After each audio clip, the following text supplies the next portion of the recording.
தென்காசி மாவட்டம் செங்கோட்டை அருகே உள்ள குண்டாறு அணை நிரம்பி வழிகிறது. தகவல்களோடு செய்தியாளர் சுந்தர மகேஷ் இணைந்திருக்கிறார்.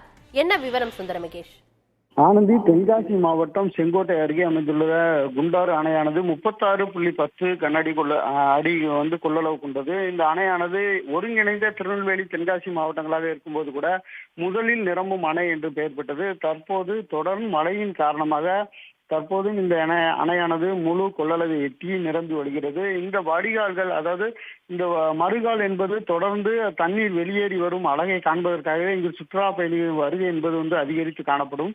தற்போது இந்த அணையானது நிரம்பி ஒழிவது சுற்றுலா பயணிகளுக்கு மகிழ்ச்சி அளிக்கிறது. மேலும் இந்த அணையில் நேற்று 68 மில்லிமீட்டர் மழையானது பதிவாகியுள்ளது. நேற்று முன்தினம் 25 அடியாக இருந்த இந்த அணையினுடைய நீர்மட்டம் 2 நாட்களில் மட்டும் 11 அடி உயர்ந்து 36.10 கனஅடி கொள்ளளவை எட்டியுள்ளது.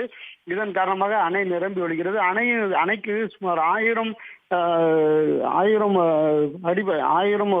ஏக்கர் பாசன பரப்பு உள்ளது. அதன் காரணமாக விவசாயிகள் மகிழ்ச்சியில் உள்ளனர். ஆனந்தி, தகவல்களுக்கு நன்றி சுந்தர மகேஷ்.